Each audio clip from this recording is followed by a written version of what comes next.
might the words say? Or rather, you think he probably means go away! Because he is so angry at you, he does not want you anywhere near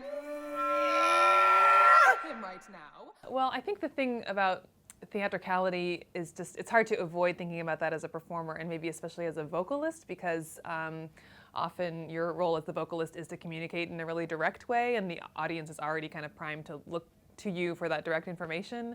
And then I find as a composer there's a sort of kind of like not quite contradictory, but similar yet very different impulse to do the same thing, to communicate, but the medium is much different. And often, I think as composers, we find that it's difficult to really express yourself in the music that you're writing, or there's just something preventing a real communication from happening sometimes with new music. So I think those two feelings together of being a soprano who is supposed to be expressing things and presenting text, and a composer who's trying to make herself known through a musical language that is complicated or personal, it just leaves me feeling with this need to just be really direct. So I think when I perform, I am very aware that I'm trying to get something across, even if it's difficult or a confusing topic, or not even a topic that I can articulate in words.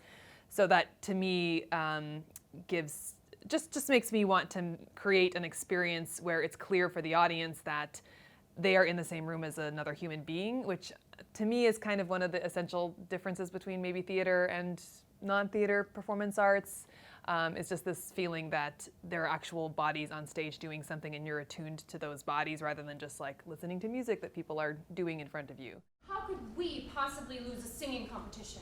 Because the song of the muses has substance.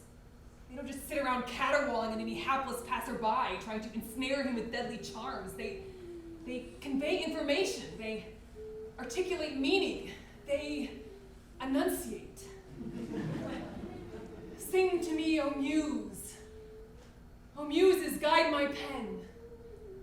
To the heavenly muses do I entrust my art. No one ever invokes the sirens. I don't understand why the muses think they can take credit for everything. Because they can. They practically have a monopoly on the liberal arts. I mean, look, you've got Cleo, muse of history. Melpomene, muse of tragedy. Talia, muse of comedy. Euterpe, muse of epic poetry. Calliope, muse of lyric poetry. Erato, muse of erotic poetry. Polyhymnia, muse of the hymn. Urania, muse of the stars. Terpsichore, muse of the dance.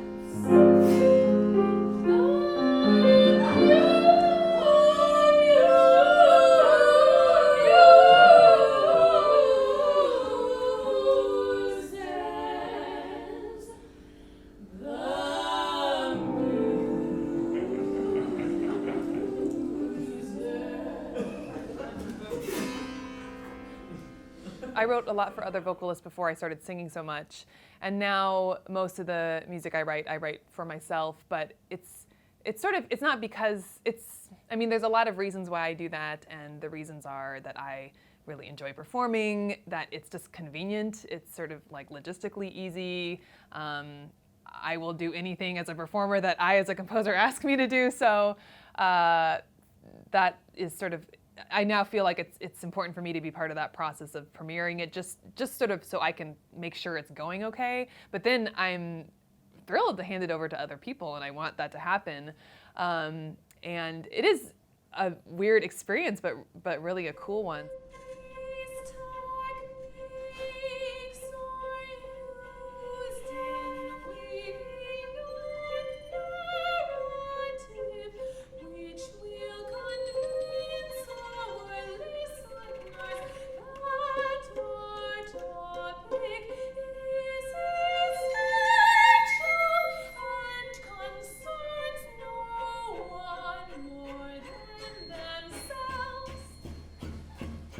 I think something I like about being a composer is that it's it gives you an excuse to deeply investigate anything, and you don't have to be an expert in it. And, I have no business explaining Aristotle to other people, but I want to read Aristotle. I'm interested in it, and I'm interested in, finding someone who can read ancient Greek and who can tell me what exactly this word means that's different in all my translations. So it depends, but I'm always just trying to read and kind of keep my mind and eyes open for something that is something I really want to explore further, and then I get to do that because I'm a composer.